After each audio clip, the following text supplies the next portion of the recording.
আসসালামু আলাইকুম। প্রিয় দর্শক শ্রোতা ভাই ও বোনেরা, আমি সাইদ হাসান। সবাইকে আমার আন্তরিক শুভেচ্ছা, অভিনন্দন জানাই। মধ্যপ্রাচ্যের আকাশে আবারও বারুদের গন্ধ, চারিদিকে ভয় আর আতঙ্কের ছোটাছুটি। শিশু বৃদ্ধ মায়ের কান্না যেন নিস্তব্ধ করে দিয়েছে বেঁচে থাকার সকল প্রকার নিশ্চয়তা।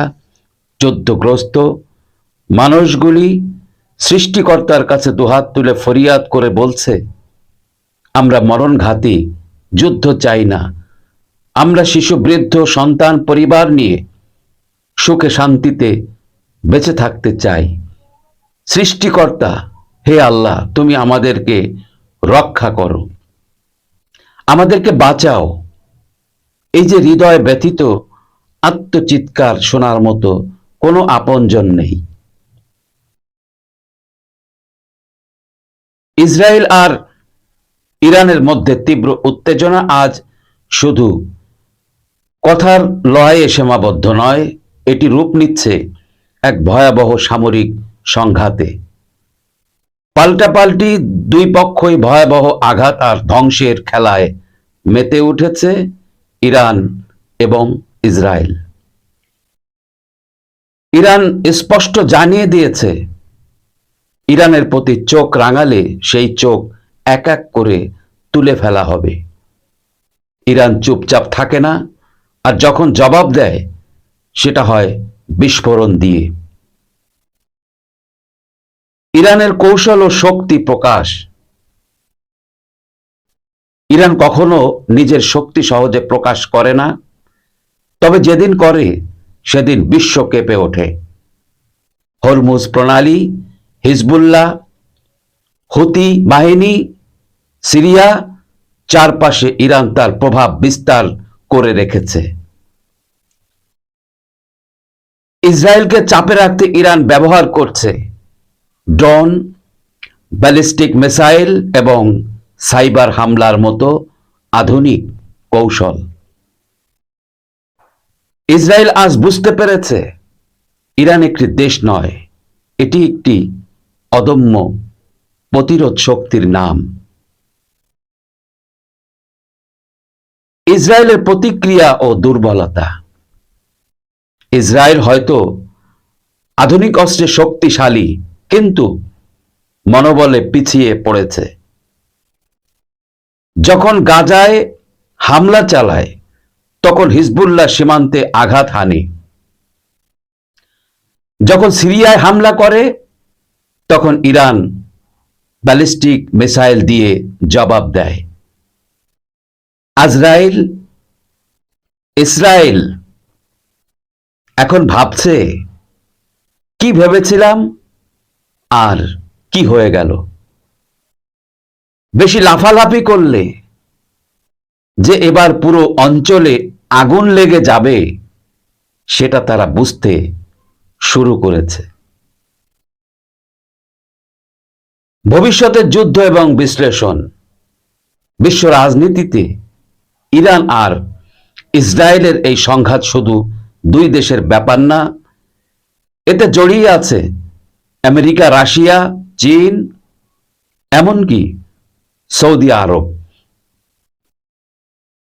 যদি এই সংঘাত সরাসরি যুদ্ধে পরিণত হয়, তাহলে পুরো মধ্যপ্রাচ্য জ্বলবে। তবে প্রশ্ন একটাই, ইরান কি আসলেই ইসরায়েলকে পরাজিত করতে পারবে? আমার মতে ইরান সামরিক শক্তিতে নয়, মানসিক শক্তি, কৌশল ও গেরিলা স্টাইলে ইসরায়েলকে ব্যাকফুটে ঠেলে দিয়েছে।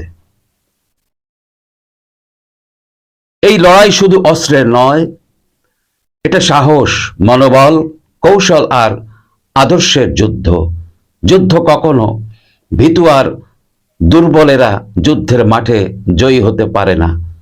যুদ্ধ করতে হলে চাই প্রচন্ড সাহস, উদ্দাম, মনের শক্তি এবং আত্মবিশ্বাস। ইসরায়েল তারা মনে করে শক্তিশালী সাহসী যুদ্ধের ময়দানে প্রমাণ করবে ইরান সরাসরি যুদ্ধ ময়দানে বিশ্বকে দেখিয়ে দিচ্ছে তারা কাপুরুষ নয়, সাহসীরাই ইতিহাস সৃষ্টি করে।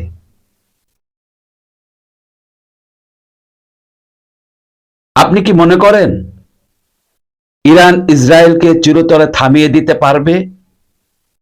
তবে জয় পরাজয় থামিয়ে দেওয়ার হিসাব মিলাতে হলে হয়তোবা ইসরায়েলকে আরো শক্তিশালী হয়ে ইরানের বিরুদ্ধে লড়তে হবে।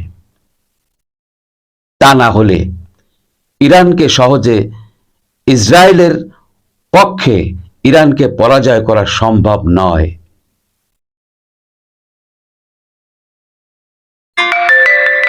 গোপন মিত্রতা ও আন্তর্জাতিক রাজনীতি।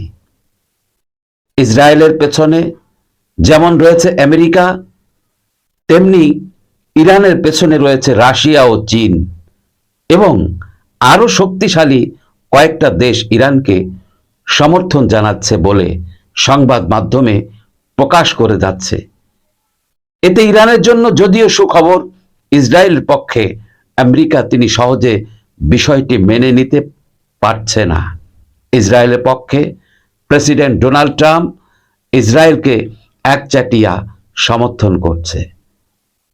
এই যুদ্ধ আসলে পরোক্ষভাবে বড় বড় পরাশক্তির শক্তি প্রদর্শনের মঞ্চে পরিণত হয়েছে। রাশিয়া চায় আমেরিকার প্রভাব কমুক, আর চীন চায় মধ্যপ্রাচ্যের তেলভিত্তিক রাজনীতি আধিপত্য বিস্তার করতে। এই আন্তর্জাতিক রাজনৈতিক বোর্ডের ইরান যেন এক দুর্বার সৈনিক, আর ইসরায়েল এখন বাধ্য সিপাহী। ইসলামী বিশ্ব ও ইরানের অবস্থান। ইসলামী বিশ্ব ইরান একটি অনন্য ব্যতিক্রম, যেখানে অনেক মুসলিম রাষ্ট্র আজ পশ্চিমাদের সঙ্গে হাত মিলিয়ে চলছে নিজেদের স্বার্থের জন্য, পশ্চিমা রাষ্ট্রকে খুশি করার জন্য। আর ইরান দাঁড়িয়েছে দেশকে সুরক্ষা দেওয়ার জন্য, যাতে পশ্চিমা শক্তি ইরানের প্রতি চোখ রাঙিয়ে কখনো ইরানের প্রতি কুদৃষ্টি না দিতে পারে। সেখানে ইরান দাঁড়িয়ে গেছে ন্যায়ের পক্ষে, প্রতিরোধের পক্ষে। এই জন্যই অনেক মুসলিম তরুণ ইরানকে দেখে সাহসের প্রতীক হিসাবে উদ্যমী হয়ে উঠেছে। ইরানের লড়াই শুধু নিজের অস্তিত্বের জন্য নয়, এটি একটি আদর্শিক সংগ্রাম। এ কারণেই আজ ইসরায়েল, আমেরিকা, সৌদি আরব সবাই একসাথে হলেও ইরানকে নিঃশেষ করতে পারছে না। ইরান কখনো হুমকি দিয়ে নয়, বাস্তবে দেখিয়ে দেয়। ইসরায়েল বারবার বলছে তারা ইরানকে থামিয়ে দেবে, কিন্তু কোনোভাবে ইরানকে দুর্বল করতে পারছে না।